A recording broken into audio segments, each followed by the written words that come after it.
उम्मीद है आप लोग अच्छे होंगे। आज के इस फ्रेश वीडियो में आपको बताऊंगा गोरखपुर सिलीगुड़ी एक्सप्रेसवे के अंतर्गत एक बार फिर से अलाइनमेंट अप्रूवल कमेटी की बैठक किया गया है, जिसके अंतर्गत पिछला अलाइनमेंट जो 20 फरवरी को किया गया था उसके तहत क्या क्या चेंजेस और बताए गए हैं और किस पे ठप्पा लग गया है अब एएसी का, सब कुछ देखें इस वीडियो में।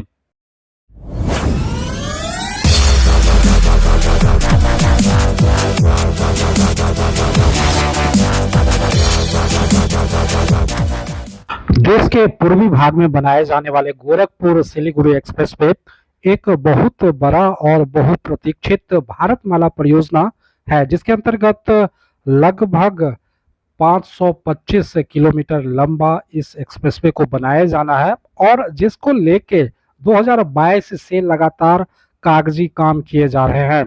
आप सामने देख सकते हो, ये एक्सप्रेसवे है एक। आप बता सकते हैं क्या जो ये कौन सा एक्सप्रेसवे है?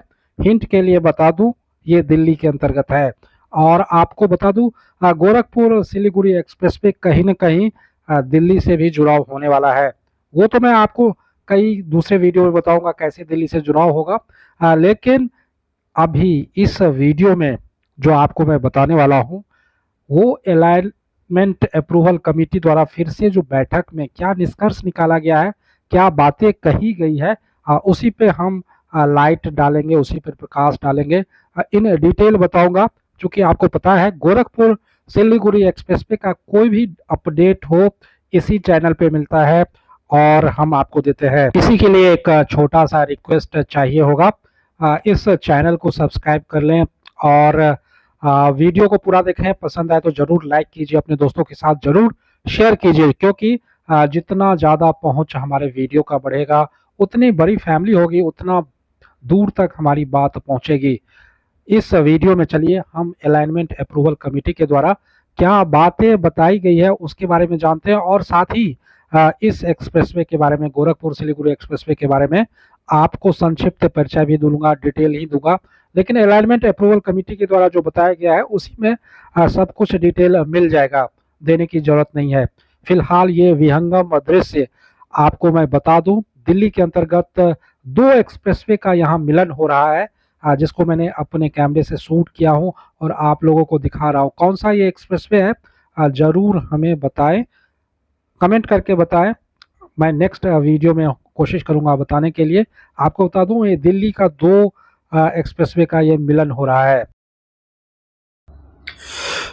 दोस्तों ऊपर से अगर पढ़ेंगे तो अप्रूवल कमेटी द्वारा, अलाइनमेंट अप्रूवल कमेटी द्वारा क्या इस मीटिंग में कहा गया है उसके बारे में बताऊंगा। ये लेटर का प्रेस्ट है जहां पे सब कुछ दिया गया है। डेट देख सकते हैं 23 मई, कॉर्नर में देख लीजिए। मीटिंग नंबर भी दिया गया है एएसी यानी कि अलाइनमेंट अप्रूवल कमेटी, और ये मीटिंग नंबर दिया हुआ है 22वां मीटिंग है। और इस साल का दूसरा मीटिंग है गोरखपुर सिलीगुड़ी एक्सप्रेसवे के अंतर्गत, दूसरा मीटिंग होने वाला है। ऑफिस मेमोरेंडम के अंतर्गत देखिए जो अलाइनमेंट अप्रूवल कमेटी की जो मीटिंग किया गया था जिसमें 4 एजेंडे पे बात करना था। पहला एजेंडा देख लीजिए, agenda number 1, construction of 6 lane greenfield expressway from Gorakhpur to Siliguri line state of Bihar, Siliguri in the state of Bihar. Bihar के बारे में बताया गया है, बिहार के बारे में कौन कौन से जगह से क्या किए जाएंगे उसके अलाइनमेंट के लिए बात किया गया था। यूपी में आपको बता दूं, यूपी में इस एक्सप्रेसवे को जहां भी टेढ़ा मेढ़ा एक्सप्रेसवे का अलाइनमेंट था अब सीधा इसको इस एक्सप्रेसवे को सीधा कर दिया गया है। इसलिए इस बिहार में आपको पता है चुनाव है, इलेक्शन है इस टाइम, और बिहार को लेके हर एक केंद्रीय डिपार्टमेंट, स्पेक्ट्रम, सब कुछ काम पे लगे हुए हैं। सब कुछ बिहार के बारे में क्या डेवलपमेंट है, बिहार के इन कंटेक्स्ट क्या कुछ हो सकता है, सब उस पर काम कर रहे हैं। और यहाँ पे national highway authority of India के द्वारा यहाँ अप्रूवल, अलाइनमेंट अप्रूवल कमेटी का भी यहाँ पे देख सकते हैं एजेंडा नंबर 1 में गोरखपुर सिलीगुड़ी एक्सप्रेसवे को रखा गया है। बाकी के 3 एजेंडा की हम बात नहीं करेंगे, जो कि अलग अलग स्टेट की बात है। कोई मध्य प्रदेश का है, एक बिहार का और है 4 laning of Masrakh to Chakiya and Chakiya to Bithamor, ये सेक्शन फ्रॉम राम जानकी मार्ग, इसके बारे में बताया गया है एजेंडा नंबर 3। एजेंडा नंबर 3 पे हम कभी और बात करेंगे जो कि बिहार से रिलेटेड है। और चौथा है राजस्थान के बारे में दिया गया है, कोटा दरगाह। तो इस सब के बारे में हम बाद में बात करेंगे। एजेंडा नंबर 1 पे फोकस करते हैं जो कि है गोरखपुर सिलीगुड़ी ग्रीनफील्ड एक्सप्रेसवे के बारे में। अब किस किस को ये बताया गया है, यहाँ पे कॉपी 2 देख सकते हैं। इन सब को शामिल किया गया था इस मीटिंग में, सबको जानकारी दिया गया था। और पहला ही पृष्ठ ये देख लीजिए, agenda 1 construction of 6 lane greenfield expressway from Gorakhpur to Siliguri. Background of the project बताया जा रहा है, यहाँ पे क्या किया गया है। द अलाइनमेंट अप्रूवल कमेटी, यानी कि 22 नवंबर में इसकी प्री फिजिबिलिटी रिपोर्ट बताया गया था, बनाया गया था, जिसके अंतर्गत 2 अलाइनमेंट के लिए अप्रूवल दिया गया था। और जो इससे पहले 419 किलोमीटर का जो लंबाई था इस एक्सप्रेसवे का, उसी फिजिबिलिटी रिपोर्ट 22/11/2021 22 नवंबर 2021 को बताया गया था। पहला पॉइंट आप देख सकते हैं, the alignment of the instant project was in principle agreed with the 70 metre ROW, यानी कि चौड़ाई की बात कर रहे हैं, एक्सप्रेसवे की चौड़ाई 70 मीटर की बात किया गया था। In a meeting held on 22 November में। फिर उसको बताया गया था, the alignment option 2 presented is that agreed in the principle stating any fine fund tuning of the alignment upon receipt of connects में be incorporated during preparation of DPR। अब वही बात ये 22/11 में क्या हुआ था उसकी बात बता रहे थे, जिसके अंतर्गत 70 मीटर चौड़े इसकी पूरी चौड़ाई थी इस एक्सप्रेसवे की। फर्दर दूसरा पॉइंट में देखिए, the alignment approval committee meeting was held under the chairmanship of secretary road transport and highway 20/2/2000। ये पहली इस साल का जो पहला मीटिंग था जो कि फरवरी में हेल्ड किया गया था, हुआ था। उसके अनुसार क्या क्या यहाँ पे चेंजेस किए गए थे, जो गोरखपुर में क्या चेंजेस हुए थे, जिसको मैंने लास्ट वीडियो में कवर कर चुका हूँ, तो ज़्यादा उस पर फोकस नहीं डालेंगे। कुशीनगर एयरपोर्ट में जो कनेक्ट करता था उसको हटा के यहाँ पे एस्पर के माध्यम से कुशीनगर एयरपोर्ट को कनेक्ट किया जाएगा। गोरखपुर में जो इनिशियल पॉइंट था उसको हटा के पानीपत गोरखपुर सिलीगुड़ी जहाँ पे एंड करता है गोरखपुर में, वहाँ से इस एक्सप्रेसवे को कनेक्ट किया जाएगा। ये बातें कही गई है। Alignment approval committee in meeting dated 20/2/2025। अब मुझे ये समझ में नहीं आता है जो हिंदी में ये डॉक्यूमेंट्स क्यों नहीं होते हैं, क्योंकि आपको अनुवाद करके मुझे बताना पड़ा। अगर हिंदी में रहता तो मैं आपको आसानी से समझा सकता था, लेकिन मैं अनुवाद करके समझाने की कोशिश कर रहा हूँ। Alignment approval committee in meeting dated, फिर से वही मीटिंग की बात किया जा रहा है। Follow the previously recommended alignment up to termination point NH 327 near Bagdogra and further follow the proposed Siliguri ring road on northern side of a future connection with the upcoming Siliguri to Guwahati corridor। अब यहाँ पे बताया गया जो पहले जो alignment था उसको एंडिंग पॉइंट पे भी चेंज कर दिया गया, जो कि मैंने लास्ट अलाइनमेंट अप्रूवल कमेटी की जो बैठक हुआ है 20/2/2025 को, उसके अंतर्गत बता चुका हूँ। जो एक पानीपत से गोरखपुर और दूसरा जो है सिलीगुड़ी से गुवाहाटी, इसके बीच बनाया जाने वाला एक एक्सप्रेसवे है, कॉरिडोर है, वहाँ पे स्टार्टिंग और एंडिंग पॉइंट को जोड़ने की बात यहाँ पे किया गया था, जो कि 20 फरवरी को मीटिंग हुआ था। उसके अंतर्गत फिर से बताया गया है, उसी को 20/2/2025 के ही रिपोर्ट को रेफरेंस देके यहाँ पे बताया जा रहा है। The alignment was approved with the above changes and NHAI was directed to present the following modification at earliest। अब उसके अंतर्गत अब क्या क्या लास्ट 20 फरवरी 2025 को जो किया गया था वो चेंज अलाइनमेंट हो चुके हैं। उसी के अंतर्गत ये जो नीचे टेबल बताया गया है ये अप्रूव होके आया है और इसी में हम अब बात करेंगे। इस टेबल में वही सारे कंटेंट हैं जो कि आपको इस एक्सप्रेसवे के जो भी फीचर्स हैं वो यहाँ पे आपको मिल जाएंगे, तो हमें परिचय देने की ज़रूरत नहीं है। जो मैं हमेशा गोरखपुर सिलीगुड़ी एक्सप्रेसवे का परिचय देता हूँ वो परिचय यही है, यही सारे फीचर्स हैं इस एक्सप्रेसवे के। लेखा जोखा सही आंकड़ा सारे नंबर सारे डेटा इसी टेबल के अंतर्गत मैं आपको बताने वाला हूँ।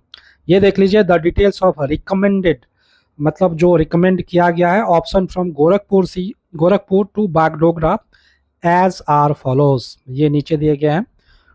अब सीरियल नंबर 1 में देख सकते हैं अलाइनमेंट लेंथ 525.590 यानी कि 525.5 किलोमीटर है। प्रपोज लेन कॉन्फ़िगरेशन 6 लेन plus pave shoulder.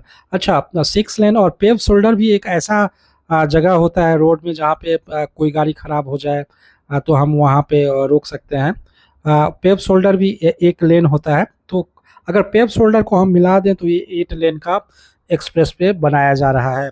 Proposed ROW यानी कितना चौड़ाई होगा इसका पूरा, तो 100 मीटर चौड़ा, बहुत चौड़ा होने वाला है। Length of corresponding existing road to be bypassed. अब जो इस रोड के बाईपास करने वाला है, बाईपास सबको मिला के जो भी स्पर मिला के 650 किलोमीटर इसका पूरा लेंथ होगा, जिसमें आपको बताया 4-5 जगह इसके स्पर भी बनाए जाएंगे, उसकी मैं चर्चा करूंगा वीडियो में आगे। यूज ऑफ एग्जिस्टिंग रोड 0 यानी कि पूर्णतः ग्रीनफील्ड होगा। जियोमेट्रिक्स डिज़ाइन स्पीड 120 किलोमीटर के रफ्तार से आप इस एक्सप्रेसवे पे गाड़ी चला सकते हैं। जब ये बन के तैयार होगा, इसको इस तरह डिज़ाइन किया जा रहा है। अब यहाँ पे जो टेंटेटिव लैंड एक्विजिशन यानी कि एक करीब करीब कितना हेक्टेयर लैंड एक्वायर किए जाएंगे, तो उसके बारे में दिया गया है 5503। थोड़ा बहुत इससे कम ज़्यादा हो सकता है क्योंकि टेंटेटिव लैंड एक्विजिशन के बारे में बताया गया है। कितने ब्रिज बनाए जाएंगे इस एक्सप्रेसवे के दौरान? मेजर ब्रिज 42, मेजर ब्रिज यानी कि बहुत बड़े बड़े ब्रिज 42 बनाए जाएंगे।